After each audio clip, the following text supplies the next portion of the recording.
L'ordre du jour, c'est le procès verbal de la séance du conseil municipal du 30 mai 2017.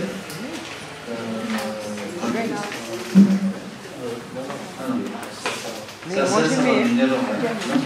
Non, 30 mai, c'est 30 juin. 30 mai. Est-ce qu'il y a des observations? Est-ce qu'il y a des personnes qui s'abstiennent? Qui sont contre? Je vous remercie. Le point 2 de l'ordre du jour, c'est la dissolution du syndicat intercommunal scolaire à Côte-d'Armor. Dans le cadre de la révision de la carte intercommunale, M. le maire expose au Conseil que le 15 mai dernier, la ville a été destinataire de courrier de la communauté de communes lui indiquant que celle-ci ne prendrait pas en charge la compétence de la restauration scolaire. Compte tenu de ces éléments, le site de la Côte d'Armor s'est réuni lundi 3 juillet dernier afin de délibérer sur différents points, notamment le transfert de la compétence restauration scolaire aux communes adhérentes au 1er septembre et la dissolution du SIS au 31 décembre 2017. Tous ces points ont été validés à l'unanimité. Le Conseil est donc invité à émettre un avis favorable à la dissolution du SIS Côte-Vermeil et à accepter la reprise de la compétence restauration scolaire à compter du 1er septembre 2017. Est-ce qu'il y a des observations? Juste une question, je ne comprends pas la chronologie. Puisque d'après ce que je lis, donc c'est d'abord la communauté des communes qui a indiqué qu'il ne prendrait pas en charge la restauration scolaire, et ensuite le SIS qui a indiqué qu'il devait être dissous. Comment est-ce que la communauté des communes pouvait dire, avant la dissolution du SIS, qu'il ne reprenait pas la restauration scolaire? Parce qu'on a eu des échanges entre les membres du SIS et la communauté des communes. Mais si vous voulez, je vais faire un petit historique du SIS. Oui. De la Côte, ça sera plus simple que tout le monde. Ça serait une bonne idée. Le SIS à Côte-d'Armor est issu de l'ancienne communauté des communes, quand elle comprenait 4 communes. Collioure, Port-Vendre, Valence et Staverne. Et à cette période-là, il y avait des syndicats pour toutes les opérations qui étaient les compétences des communautés des communes. En tout cas, qui étaient exercées par la communauté des communes. La télévision, l'eau, etc., etc. Le SIS est un de ces compétences et c'est un syndicat qui a été ce SIS est resté, malgré qu'il y a eu une fusion des communautés de communes, parce qu'il y avait d'autres SIS dans d'autres villes, et il y avait différents modes de fonctionnement des cantines scolaires.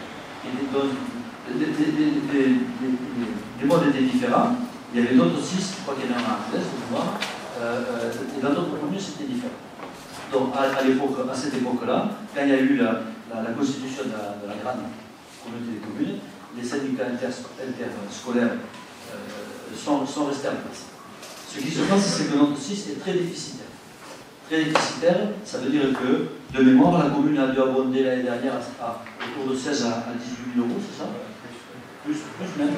En plus de la contribution que l'on met, pour équilibrer les comptes, ce qui a été le cas aussi pour la commune de Port-Vendre, de Collioure et de Cerbère. Chacun y a contribué en fonction du nombre d'enfants qui étaient servis ici. Le déficit, sachant que le fonctionnement de la cantine scolaire, puisque le SIS gère que la cantine scolaire, est assuré dans l'ensemble des communes par les personnels communaux. C'est-à-dire qu'il y a un régisseur, le personnel qui sert à la cantine, c'est des anciennes ou du personnel communal. Donc, le SIS, pratiquement, une boîte d'enregistrement. Avec l'inconvénient, l'avantage, je ne sais pas, je ne veux pas que mes propos soient dépassés, avec une charge de personnel relativement importante, puisqu'à un certain moment, et je ne suis pas dans la polémique quand je dis ça, il a été embauché de personnes au grade d'ingénieur. Donc ce grade d'ingénieur et ce salaire d'ingénieur, pesant d'une manière conséquente sur le SIS, faisait que ce SIS était très très déficitaire. Très déficitaire. Donc chaque année, on a fait des réunions pour rétablir les comptes. Et puis, sur le fonctionnement du SIS, il y avait beaucoup de choses qu'on aurait pu faire, sur lesquelles on aurait pu amener des commentaires. En tout cas, faire des améliorations. Donc, depuis que nous sommes élus, on a toujours abondé pour équilibrer les comptes, parce que c'est une obligation. Et puis, on s'est rapproché du président de l'Interpol et demandant de prendre le SIS. Il a refusé. Ou alors il nous a dit, je ne le prendrai qu'à condition que vous acceptiez d'abonder le perdre au fond de péréquation de la communauté des communes, puisque quand le transfert d'une compétence est une compétence qui est déficitaire, ça veut dire que la commune paye le déficit. C'est-à-dire que les 16 000 euros, on aurait 16 ou 18 ou 20 000 euros, je n'ai pas le chiffre en tête, mais c'est une somme relativement importante, on aurait dû continuer à les payer à la communauté des communes. Donc on était un peu dans une impasse et la communauté des communes n'était pas très chaude pour reprendre ce système. Qu'est-ce qui s'est passé? C'est qu'il s'est ouvert, ça faisait longtemps quand même qu'on en parlait avec M. Aliagas, il s'est ouvert un poste au niveau de la comptabilité à la communauté des communes, et donc M. Aliagas, et je l'en remercie très franchement, il a proposé ce poste à cette personne qui est ingénieure qui gère le 6. Donc, elle a accepté, parce que bon, elle avait un poste non plus qui ne correspondait pas à sa fonction, et je pense que pour différentes raisons, même si nous on n'était pas contents de l'université sociale, je pense qu'elle était contente d'exercer cette activité, ou en tout cas d'être sous-employée. Donc, elle a accepté ce poste, et donc le 6 n'a plus cette charge salariale qui pèse sur ses comptes, et donc je pense que ces comptes seront équilibrés, ou un peu de choses près seront équilibrés. Donc, dans ces conditions, nous avons, en accord avec la communauté des communes, nous avons procédé par le fait que l'on va dissoudre le 6, et on va demander à la communauté des communes, on va dissoudre le 6, et on va exercer la compétence de la gestion de notre cantine directement par les communes, puisque c'est le cas actuellement. Donc c'est un dossier qui est sur le feu depuis combien de temps, ça? Moi, quand je suis arrivé, c'était déjà difficile depuis longtemps. Hein. Et ça fait 1 an et demi qu'on en parle de ça. Et oui, il y avait aussi la préfète qui était intervenue pour rationaliser la carte de l'Interco. Et puis le 6, ça fait tout l'ancien mandat, je suppose qu'il était en déficit, hein, de manière conséquente. Souvent, il fallait s'en occuper. Et on s'en est occupé, d'ailleurs à l'initiative de monsieur Gros, qui est le directeur de la mairie de Normande, et qui a pris la présidence d'un hôtel qui est arrivé, et qui a essayé de remettre les choses en ordre, avec beaucoup de désordre au niveau comptable. Beaucoup de désordre. Voilà. Donc, voilà la chronologie. Je pense que c'est une très bonne chose pour la vie de notre missionnaire, et c'est une très bonne chose pour le travail. Si ma mémoire est bonne, dans notre époque, il n'était pas déficitaire, vu qu'il y avait moins d'employés. Et que les employés qui ont été embauchés bien plus tard coûtaient cher. Donc ce déséquilibre dans les finances. Deuxièmement, il y a non pas une mode, mais une consigne nationale de diminuer le nombre de syndicats intercommunaux à vocation unique, et le 6 était presque à vocation unique. Il faut se dire qu'en 2016, il y avait 7950 syndicats intercommunaux 6, dont 6 fait partie, et que la consigne gouvernementale de réduire au maximum, parce que ça fait moins de conseils d'administration, moins de travail, moins d'employés à payer. C'est pour rationaliser que la consigne gouvernementale, qui date de plusieurs années, c'est de réduire le nombre de syndicats comme le 6. Mais il faisait du très bon travail. Il y avait 2 délégués par commune, je parle de temps ancien. Ensuite, il y a eu des soucis financiers. Mais c'est normal qu'ils soient dissous. Oui, mais là c'est pareil, il y avait 2 délégués. Le problème, c'est la charge, la masse salariale, qui a plus été un personnel qui était sous-employé. Et là, on était dans une impasse, parce que cette personne, on ne pouvait pas la licencier. Voilà, et donc c'était l'impasse, c'est la communauté des communes, si elle reprend ce syndicat, elle va refacturer aux communes, mais ça ne change rien. Donc l'idée c'était de trouver une solution par rapport à ça. La solution a été trouvée, et moi je suis ravi qu'on puisse le faire. C'est bon pour tout le monde? Allez, donc il y a des personnes qui s'abstiennent, qui sont contre. Voilà, je vous remercie. Troisième, adhésion à l'union départementale scolaire et l'intérêt social à l'UT6.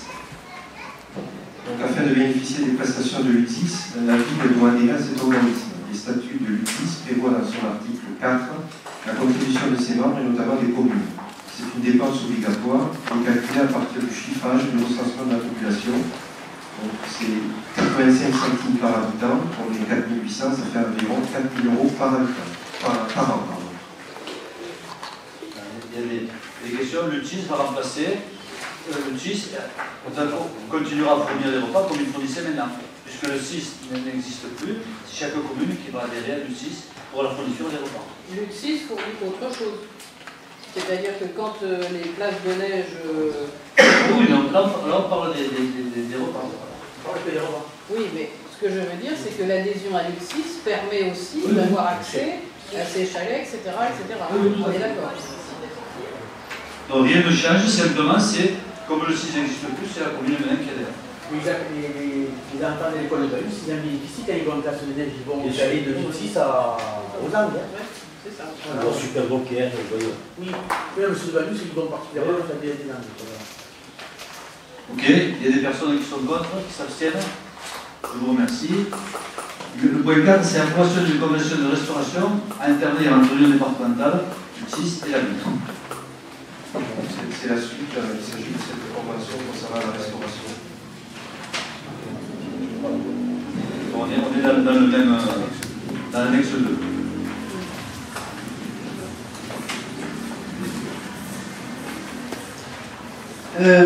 Je remarque que l'annexe 2, donc la convention, n'a pas de durée. Est-ce que c'est normal? Est-ce qu'on s'engage ad vitam aeternam ou est-ce qu'on peut fixer une durée?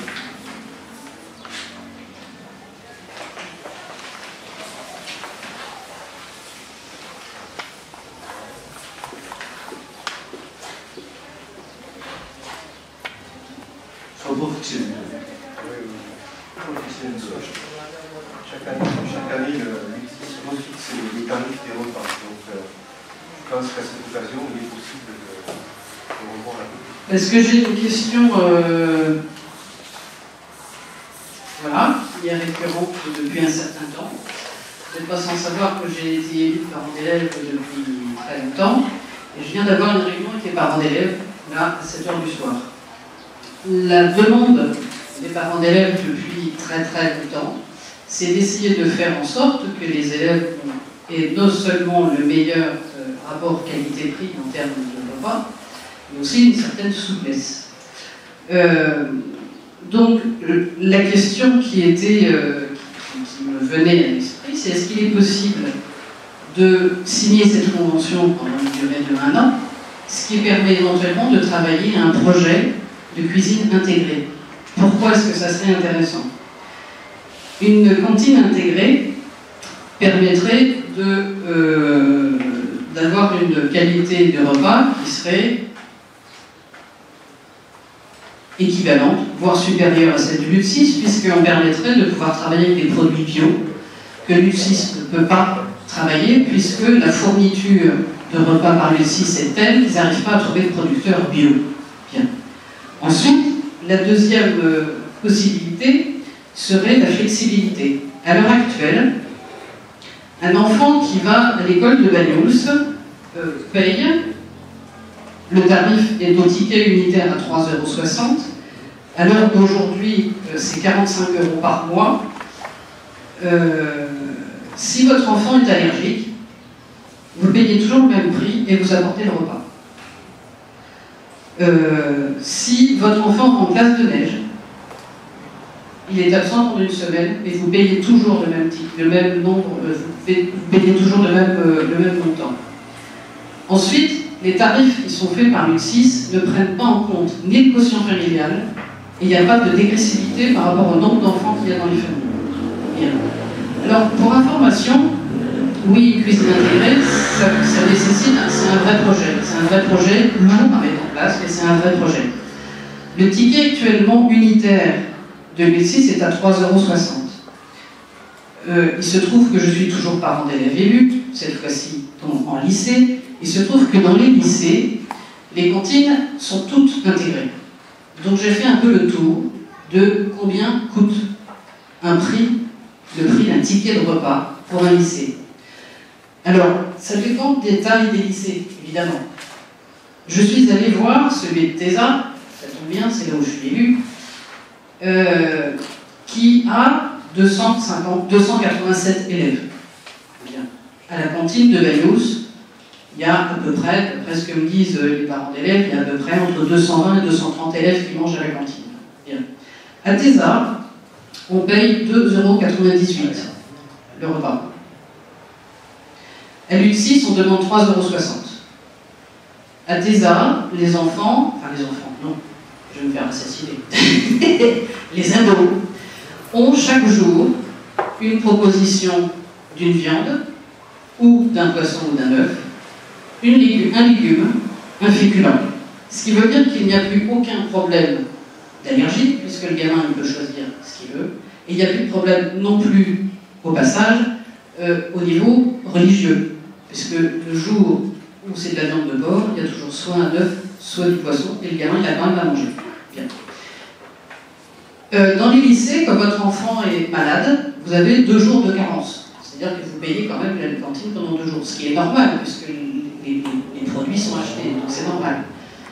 Mais quand il est absent une semaine ou 15 jours, pour raison de maladie, ben vous ne payez plus la cantine. Nous, on paye. Et ça, c'est depuis des années et des années. Alors ça fait des années et des années que je me suis battue en tant que parent d'élève élu pour essayer de faire bouger les choses. Maintenant, j'ai une autre casquette. Je viens voir les parents d'élèves, là, juste à Jean Jaurès, à 19 h. La demande est toujours la même. Parce que finalement, le problème est toujours le même. Et le problème même s'empire, et là, ça va peut-être pas plaire à l'UTSIS, mais tant pis, parce qu'il se trouve que dans le prix que fait payer l'UTSIS, n'est pas compris le pain. Bien. C'est une donnée essentielle. Pourquoi ? Quand j'étais élue au collège d'Argelès, quand ma fille était en 6e, c'était une cuisine intégrée. Il y a eu des travaux dans le collège est passé sous cuisine U6. Bien. Donc, les prix ont été demandés, et l'intendant du collège d'Argelès a vu très nettement les différences, puisque la qualité des repas de l'UTSIS n'étant pas optimale, les enfants mangeaient plus de pain. Ils se bourraient du pain parce qu'ils avaient faim, et ils laissaient plein de trucs dans l'assiette.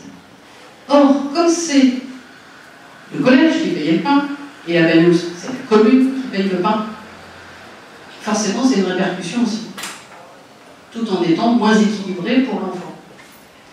Donc la question que je pose, c'est est-ce qu'on peut signer cette convention pour 1 an, parce que là on est un peu pris sous la gorge, et pour 1 an, le temps de monter un projet, ou au moins d'essayer de monter un projet, de se pencher sur la question. Et là je suis volontaire pour travailler sur le sujet, parce que c'est une demande des parents d'élèves depuis des années, parce que ça existe dans d'autres communes, des petites communes, des petits villages qui arrivent à mettre en place des cuisines intégrées, et tout le monde est content. Il se trouve en plus que parmi les employés municipaux, on a la chance d'avoir des gens qui ont des qualifications de cuisiniers. Donc je me dis, il y a peut-être quelque chose à creuser là. Tout simplement, profitons de la richesse du personnel municipal, profitons de la possibilité de pouvoir faire un projet, et puis on va voir. Si c'est pas possible, c'est pas possible. Et au moins, on aurait essayé de travailler la question. D'où ma demande de signer cette convention pour 1 seule année. Alors, plusieurs réflexions, est-ce que vous êtes à... Ça marche pas. Plusieurs réflexions par rapport à ce que vous dites. Si vous connaissez les logos de la cantine actuellement, vous voyez dans quel état ils sont. Donc actuellement, à mon sens, dans les locaux actuels, ça me paraît absolument impossible de faire une cuisine intégrée. Pourquoi? Parce que les cuisines intégrées, ça demande des matériels, ça demande des plaques de cuisson, des matériels de cuisson, etc., etc. Ça demande toute une marche à l'avant, etc., des installations. Et je ne vois pas comment on arriverait, dans les locaux actuels, à faire une cuisine intégrée. Donc, actuellement, ça me paraît difficile. Est-ce que je ne suis pas favorable? Est-ce que je suis favorable ou pas au fait qu'on travaille par rapport à voir si on peut arriver à ce que vous dites, une cuisine intégrée et davantage de produits bio pour nos enfants? Oui, la réponse c'est oui, c'est sûr. Et moi je suis prêt demain à faire une commission municipale ou même extra-municipale pour travailler là-dessus et pour voir quelles sont nos marges de progression. Tout en sachant, je vous l'ai indiqué la dernière fois, que nous avons un projet justement pour refaire ce cantine. Donc on pourrait imaginer qu'à la réflexion de ce cantine, on se pose devant la question, est-ce qu'on y construit, est-ce qu'on y aménage une cuisine pour y faire la cuisine, ou est-ce qu'on n'est pas en capacité de le faire? Ça c'est le premier point. Dans la qualité des repas de l'UTSIS, Bon, moi, je ne mange pas la cantine, mais je n'ai pas de retour hyper négatif en me disant allez-y manger. Je vais manger, mais j'y vais quand même à la cantine. J'y vais souvent et je vois les enfants, je vois qu'ils mangent. Après, sachons qu'il y a 15% d'ingrédients bio dans la cuisine qui est servi par Boutis. Quand on regarde par rapport au ticket moyen, puisqu'on va parler du prix des repas aussi, hein, donc on ne sait pas quelle est la répercussion de faire une cuisine intégrée. Il faudra quand même le calculer. Il faudra quand même le calculer parce que je ne dis pas que c'est le seul choix. Moi, je ne voudrais surtout pas qu'on réfléchisse par rapport à la nourriture et à la santé des enfants qu'en question budgétaire. Mais quand même c'est un élément de la réflexion. Donc, quand on regarde le prix des repas qui sont proposés, je vois la commune de Bages, c'est 3,60, la commune d'Elne, de 3,75 à 4,20 €, Portafal 3,50, communauté des Albères 4,30 €, Argel-sur-Mer 3,90 €. Et le prix du forfait il est dans l'équivalent 51 €, 47,80 ou 45 € dans la commune d'Ortafal, mais la commune d'Ortafal, on pourrait changer leur tarif. Donc les tarifs actuellement qui sont proposés, parce que ce point d'heure du jour nous fait déborder sur le suivant. Donc, les tarifs qui sont proposés, donc de passer le unitaire à 3,60 € ou 3,50 €, c'est pour s'uniformiser comme l'ensemble des communes. Ça correspond. Pardon ? Est-ce qu'il est proposé par l'UTIS ? Et ça correspond au prix que nous versons à l'UTIS. Ce n'est pas 10 centimes d'euros d'augmentation pour le fonctionnement de la commune, ça reste le même. Oui, je sais. En sachant que dans le prix du repas qui est payé, il n'y a pas le personnel et il n'y a pas non plus le pain, comme vous l'avez dit, donc on est bien d'accord là-dessus. Et le forfait mensuel, donc passe de 45 à 47. Donc moi je me suis permis de faire quelques calculs parce que je sais que c'est sensible. Donc quand on dit qu'il y a 36 semaines d'école par an. Et 174 jours. Alors moi j'ai 144 jours. Ah, sur l'année 2016-2017 c'était 174. Donc, et donc quand on fait le calcul, ça sera encore plus... Vous avez combien vous ? 174 jours. Moi j'ai 144. Puisqu'on me donne, pardon ? 144. 36 semaines d'école par 4 jours. Oui, mais ça fait on est plus 4 jours. Oui, on va mettre 4 jours. Non, on va parler des 4 jours. On va revenir aux 4 jours. Ah, on va revenir aux 4 jours. Oui. Il ne faut pas le dire, bon, c'est dit. Non, ça. Si c'est accepté, il faut le dire. C'est la vérité. Ça faisait partie des questions que je voulais poser. Je sais pas si ça a été accepté par l'inspecteur d'académie. Non, d'accord. Le mercredi, on me dit c'est la communauté de communes qui gère les repas, c'est pas l'école. Donc on est à 144 jours. Quand on fait, je me permets de faire un calcul 47 € par 144 jours, on a un prix de repas moyen à 3,26 €. Donc les personnes qui prennent l'abonnement mensuel toute l'année, au lieu de payer le repas 3,60 €, ils le payent 3,26 €. Tout en sachant qu'une personne qui prend un abonnement n'est pas tenu de le prendre toute l'année. Ça veut dire qu'il peut arrêter son abonnement à un moment et s'il ne met son enfant que quelques jours à la cantine dans le mois, il paiera le repas 3,60 €. Voilà. Donc les abonnements offrent pas un avantage, je ne veux pas dire ça comme ça, mais il y a une dégression du prix du repas par rapport aux abonnements et au fait de payer un abonnement. Voilà. Donc, sachant que le ticket de 3,60 € avec les règlements UTIS, on doit donner le nombre d'enfants 10 jours avant le service des repas. La souplesse, ça n'existe pas. Moi, je suis d'accord, la souplesse n'existe pas du tout. Ça veut dire que quand on achète les tickets sont datés par rapport au repas. Si vous achetez des repas pour votre enfant, on vous dit le prix, 4 janvier, mardi, etc., avec la date dessus. Si votre enfant y va, il n'y a pas de problème. Si le repas n'est pas consommé, il est payé quand même. Tout en sachant que la commune le paie. Oui, oui, non mais c'est... Le repas est toujours livré et payé. C'est pas la commune que je remets en Non, cause, mais parce que je vois bien bien. que la commune, elle met les prix de Luxis, donc elle fait pas, je veux dire, elle se fait pas de gras sur le dos des gamins, c'est pas ça du tout. Hein, c'est pas ça du tout. Loin de là, puisque je vous C'est dis... sur l'idée de, est-ce qu'on est obligé de passer par Luxis? À mon sens, avec le système actuel et les locaux que nous avons, je pense qu'on ne peut pas y déroger dans l'immédiat. Pour cette année, voire peut-être encore une autre année. Est-ce qu'on doit, dans le changement, dans les travaux qu'on va faire à la cantine, est-ce qu'on peut envisager cette question? La réponse c'est oui. Donc à ce moment-là, puisque vous savez qu'on a adhéré, au dernier conseil municipal, on a adhéré pour avoir un programmiste. On a adhéré au syndicat, à la communauté des communes de l'agro, pour justement faire bénéficier de ce programmiste.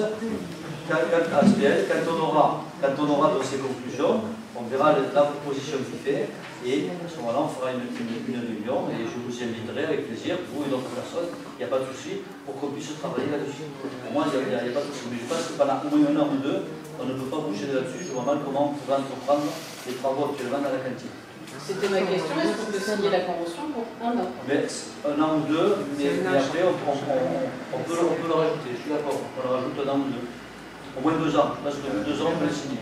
Dans les délibérations, on va rajouter qu'on signe la convention chaque année pour 2 ans.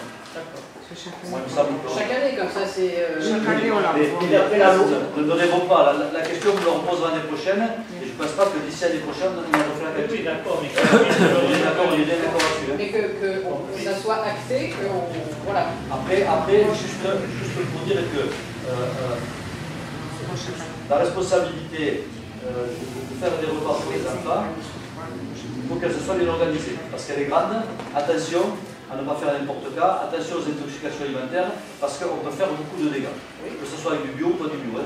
Voilà. Donc attention à ce qu'on va faire, et donc il faut vraiment qu'on ait une installation qui soit parfaite et des personnels. On ne peut pas prendre le maçon du coin qui a fait la cuisine il y a 10 ans en arrière pour lui faire la cuisine comme ça. Il faut prendre des personnels formés, dédicacés à ça, avec une règle d'hygiène stricte pour que ça fonctionne. Voilà. Après, moi, sur le principe, je suis pas opposé, au contraire. Je trouve que c'est une bonne initiative. Mais après, dans la loi française, il me semble que chaque fois qu'il y a une réévaluation des prix ou un vote de nouveaux prix, le contrat est caduc, il faut ça repart sur un nouveau contrat. Donc je pense que chaque fois qu'on va voter, on repartira sur un nouveau contrat. C'est la loi française qui est comme ça un petit peu. Et on va le noter, il n'y a pas de souci, on le note, qu'on signe la convention pour un an, qu'on la renouvellera certainement, mais que de toute façon... Un an renouvelable, voilà, pas de souci. Pardon ? Un an renouvelable. Un an renouvelable, tout en sachant que cette discussion, à mon avis, tant qu'on n'aura pas fait, on ne pourra pas faire l'économie de faire cette étude que je vous ai posée la prochaine fois, de voir combien ça va coûter et de voir si on est en capacité de le faire. Vous êtes d'accord là-dessus? Oui. Donc, je propose de voter le point C. En ce qui concerne les prix, oui. Les enfants qui mangent à la cantine paient 3,60 €, si ma mémoire est bonne, Oui. et lorsqu'ils mangent au centre aéré, ils paient 4 €. Ce sont les mêmes enfants, ils mangent dans le même lieu. Est-ce que cette différence a une justificative? C'est géré par la communauté des communes. Donc, c'est pas nous qu'on a la compétence. Non, mais est-ce que je ne sais pas répondre. Est-ce que cette différence de prix, puisque ce sont les mêmes repas, est-ce qu'il n'y a pas le pain inclus dans le prix payé par parce que oui, je sais pas, je suppose que peut-être il y a un problème du pain. Et c'est une délibération de la communauté des communes. C'est le tarif à 4 €. C'est dans la convention de Luxis qui a marqué le prix du repas au centre aéré 4 €, prix du repas livré aux communes et organismes 3,60 €. Ah oui. Il y a peut-être moins de repas de livrés, donc à partir de ce moment-là. Oui, voilà, c'est moins. Il y a une tarif. Il y a moins, il y a peut-être le pain. Parce que c'est la charge personnelle, c'est la même. Et comme il y a moins de repas livrés, je pense que c'est comme ça. Quand on va visiter la cuisine centrale, ça dépote, hein, je veux dire, y compris le mercredi. Ensuite, les repas aussi, ils tiennent compte de l'été. Ensuite, par rapport au nombre d'enfants qui mangent à la cantine, c'est malheureusement pas, je dis malheureusement, moi je préférais qu'il y ait plus, c'est malheureusement pas 230, c'est plus près de 200 que de 230. On pose aussi le problème du dimensionnement de la cantine. Ça va être une réflexion qu'il va falloir connaître. Sachant qu'on a 70 enfants dans la crèche et 136, je crois, c'est ça 135 de l'école primaire. On a à peine un peu plus de 200 enfants. À peine un peu plus. Pour 200, ça vaut la peine pas, je sais pas. Franchement, moi je suis favorable à ce qu'on fasse une étude. Je suis très favorable. Et vous viendrez travailler avec nous, il n'y a pas de souci. Je souhaiterais que la très bonne idée soumise par Emmanuel soit creusée. On peut donner quelques petits éléments déjà de réflexion. Lorsque la commune était propriétaire de la Villa Camille, il y avait à sa disposition un réfectoire dans lequel tous les enfants auraient pu manger en même temps, puisqu'il y avait 2 salles, une grande salle et une légèrement plus petite transversale. On avait réfléchi avec Jean-François Pescara. Et on avait soumis ceci à M. le précepteur de l'époque qui nous avait déconseillé de nous engager dans cette voie pour des questions financières et puis pour des questions de normes. Pas de normes, de procédures. Procédures HEC, etc., qui sont mentionnées. Donc, voilà, c'est un nom anglais, voilà pourquoi je n'ai pas dit.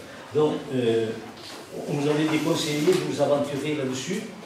Mais peut-être que depuis les évolutions de la technique, de tout ce qu'on veut, peut-être que ce serait une idée à creuser.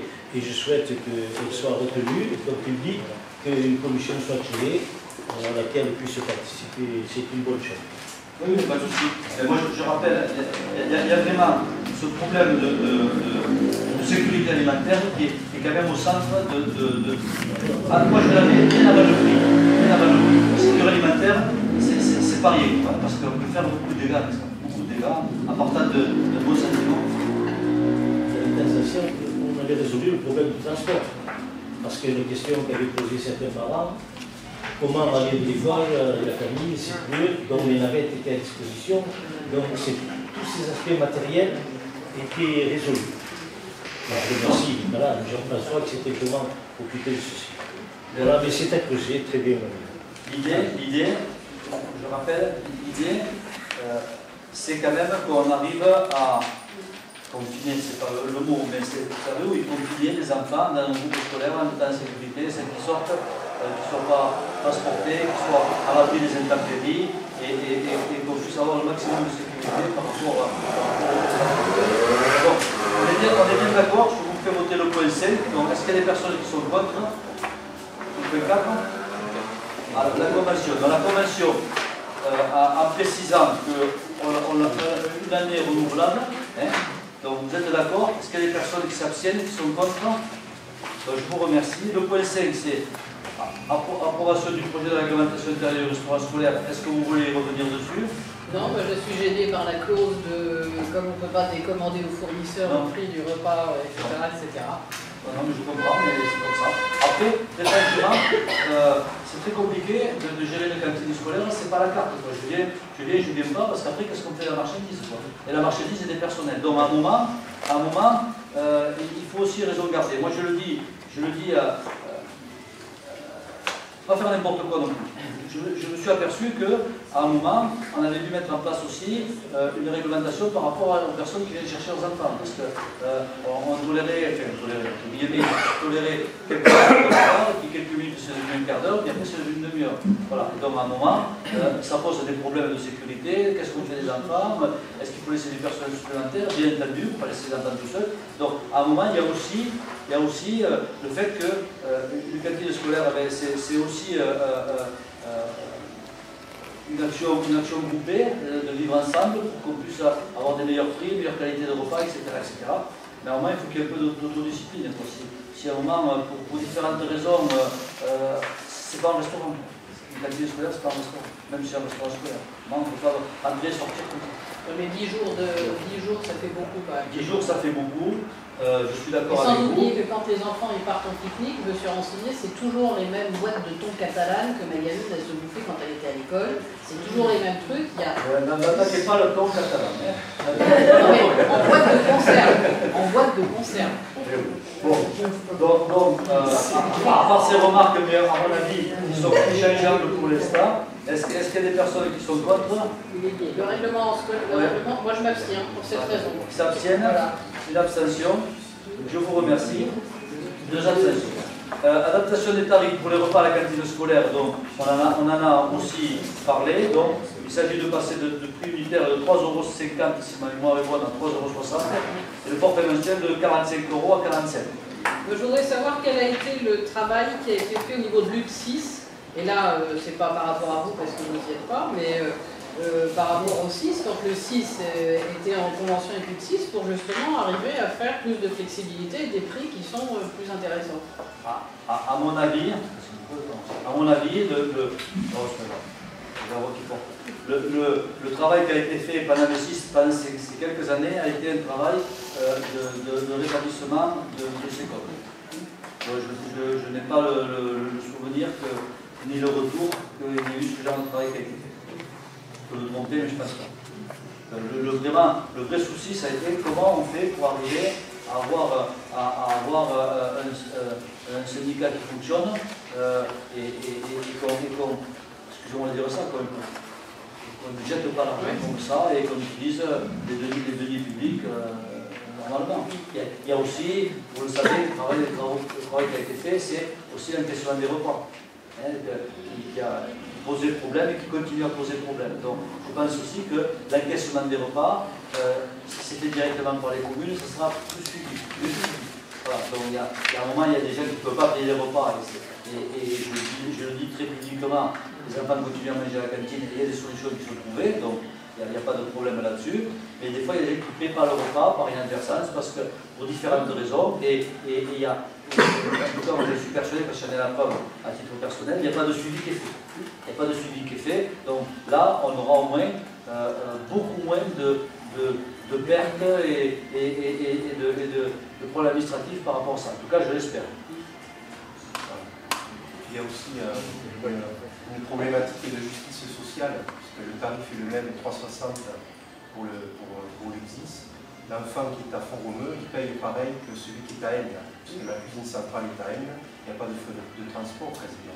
Alors que pour porter les repas à Font-Romeu, l'enfant paye le même tarif, donc c'est quand même équitable. Oui, mais la justice sociale, quand vous avez 3 mômes à l'école et que vous payez le même prix que un, et pas prise en compte du quotient familial, enfin moi je suis totalement contre la politique tarifaire de l'U6. Bon, la mairie ne fait pas voilà, c'est pour ça que sur cette question du prix, je m'abstiendrai de nouveau, parce que la mairie n'est pas... Voilà, mais je trouve que l'U6, ils font pas leur boulot.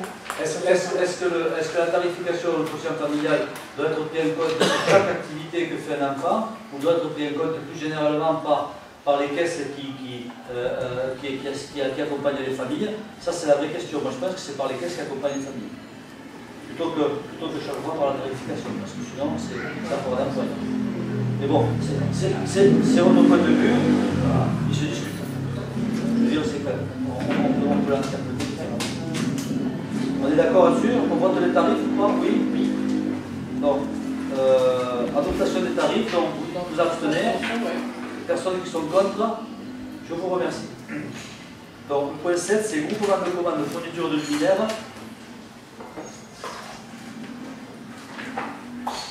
Donc, un diagnostic d'éclairage public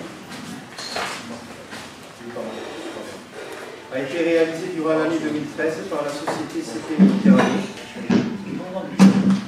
Les résultats du diagnostic vont faire apparaître la nécessité de procéder au renouvellement de certains luminaires et matériels divers sur les 15 communes du territoire.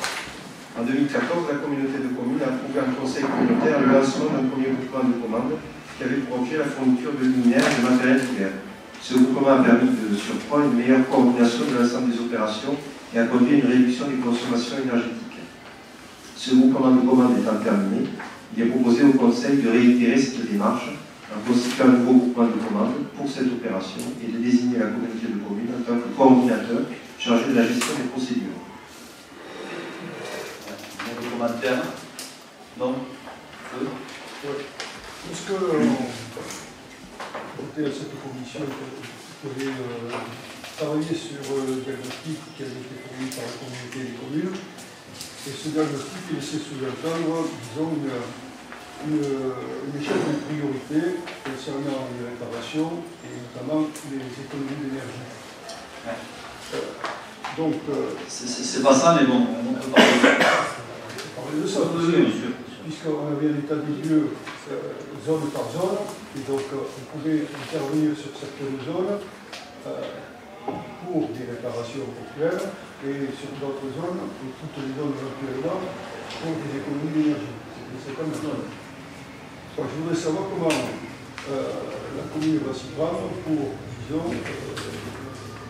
lancer une commande, disons, émanant de la commune, et comment elle va intervenir ensuite sur la commune. Alors, disons que je joins cette intervention concernant les éclairages avec la réparation des rues. Oui. Le gouvernement. Voilà. Bon, complètement. C'est lié, puisque quand on refait les rues, c'est opportun de refaire l'éclairage. Donc, le diagnostic de mémoire, mais qui va m'aider là-dessus, le diagnostic faisait remarquer qu'il y avait beaucoup de matériel d'éclairage public relativement gourmand, vieux, obsolète, etc., avec des boules qui éclairaient les étoiles et qui avaient un rendu de luminosité qui était faible. Donc, suite à ce diagnostic, à travers l'Interco, il y a eu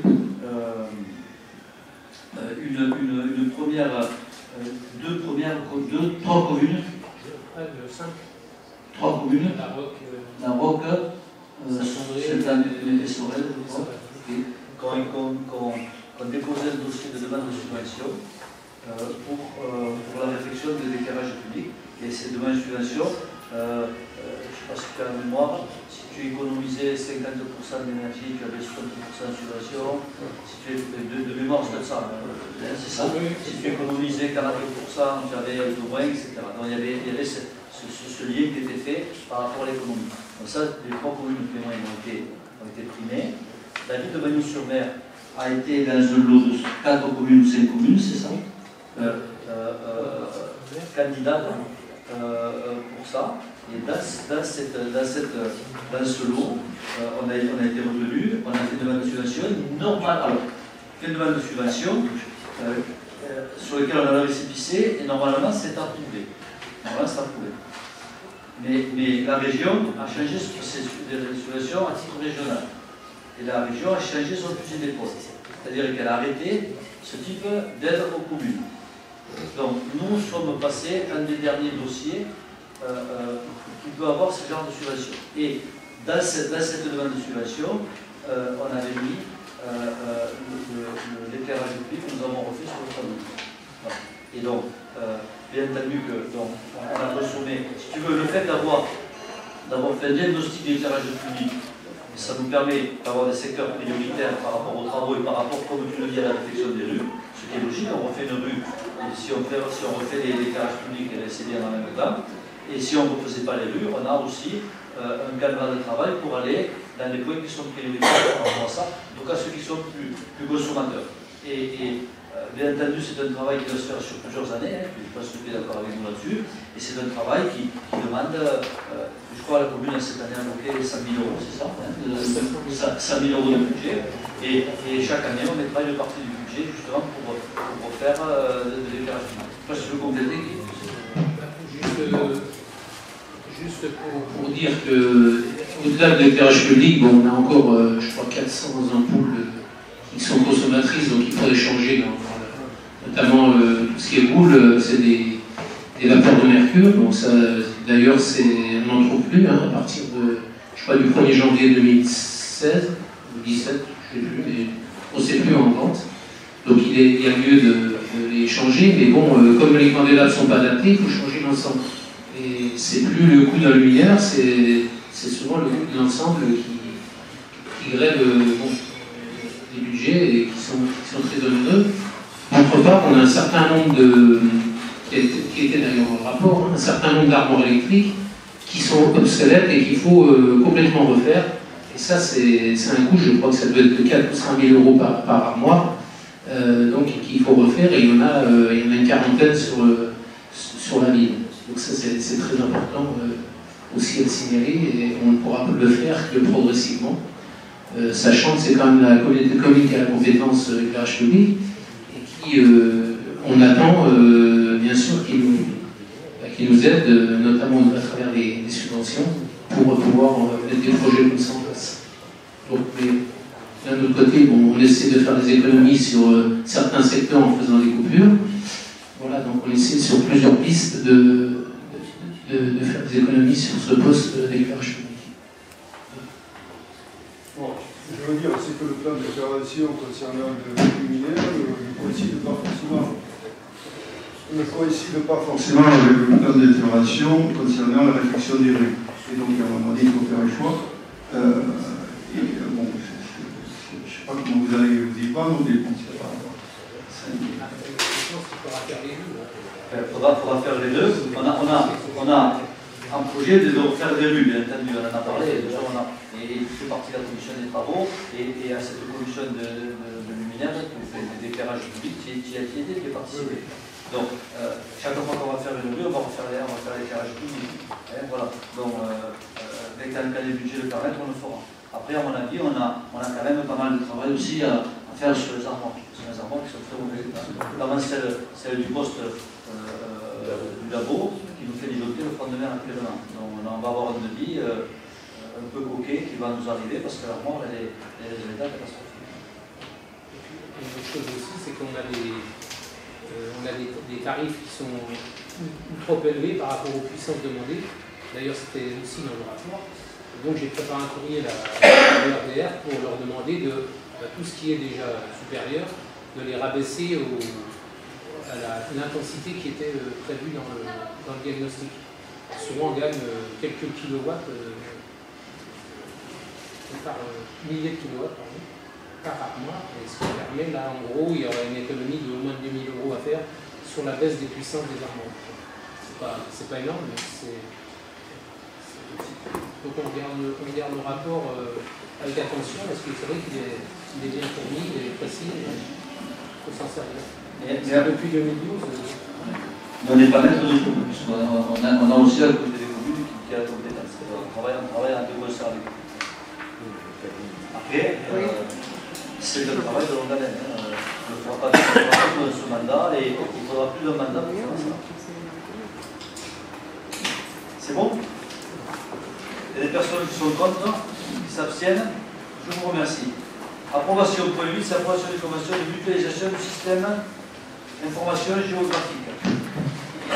Depuis de nombreuses années, la commune a poursuivi l'objectif de développer de nombreux projets innovants d'amélioration continue de l'action administrative locale.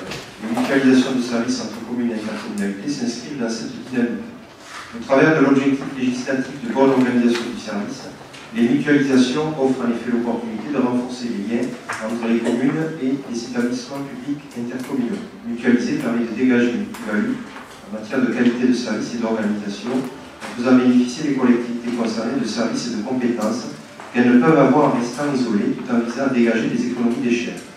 Le SIG permet d'exploiter diverses informations sur un territoire donné sous forme cartographique.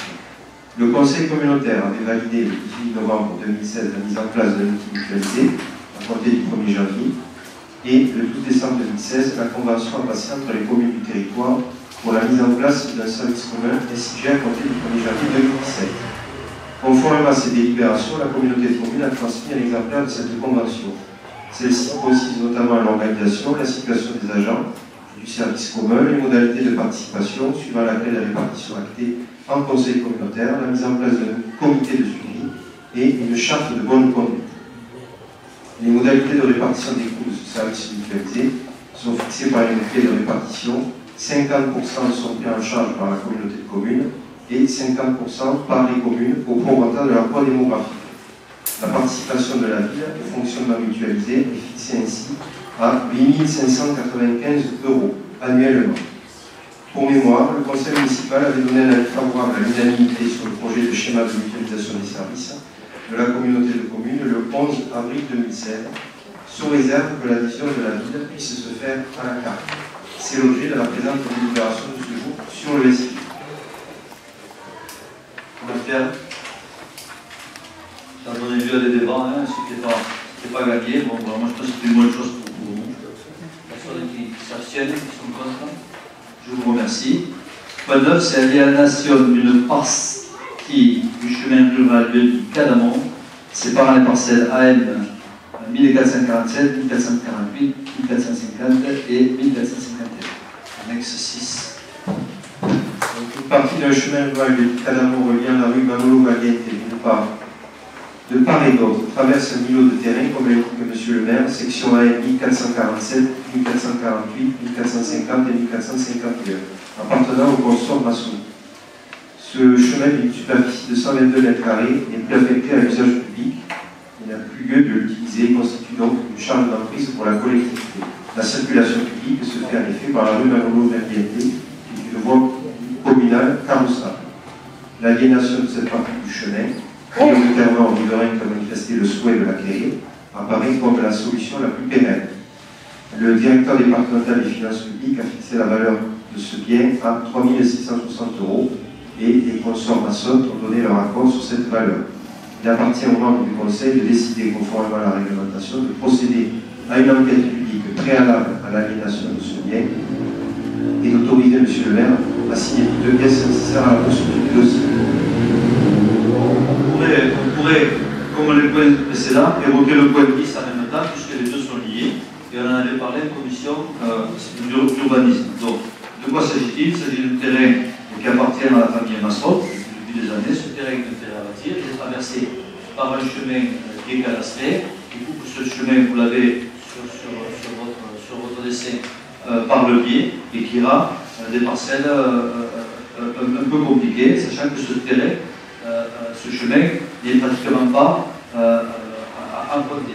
De l'autre côté, il y a la route qui monte, on parle à côté du Mas Ramonette, donc à l'entrée du Mas Ramonette, le terrain qui suit celui-ci leur appartient aussi, et les communes précédentes ont fait un petit enrichissement avec une plateforme pour recueillir des poubelles, et faire un parking, etc. Ça a été fait, toujours en étant fait sur la partie de propriété du consort maçon. Donc avec leur autorisation. Oui, je ne dis pas que ce n'est pas l'autorisation, je dis que ça a été fait comme ça. Donc maintenant, il appartient de le régulariser. Ils sont demandeurs, donc, qu'on lève et qu'on nomme un commissaire enquêteur par rapport à l'abandon par la commune de ce chemin communal, et en discussion avec eux, par rapport au prix qui a été fixé, nous leur demandons de nous rétrocéder la partie de terrain aménagé qui sert pour les habitants du Mas Ramonais. Chose qui sont d'accord. Donc, la commune financera l'enquête publique et eux ont financé le traitement cadastral. Voilà. Donc, on a fait un accord comme ça. Je pense que c'est un bon accord pour la commune. C'est deux délibérations qui mettent fin à une situation qui puissent finir leur succession et vendre ces terres. Commentaire? Non? Donc je fais voter le premier point. Est-ce qu'il y a des personnes qui sont contre, qui s'abstiennent? Je vous remercie. Et le point 10, donc, qui est la fusion de la parcelle, etc.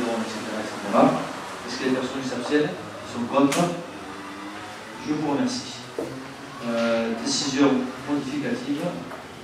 Alors, ça concerne les frais d'expertise dans le cadre de deux affaires, commune de Manouls contre syndicat des copropriétaires des villas de la Corniche et commune de Manouls contre M. David Chantereau. Le tribunal administratif de Montpellier a imputé d'avance les frais et honoraires d'expertise à la commune. Charge à elle de se faire rembourser ensuite par les parties concernées.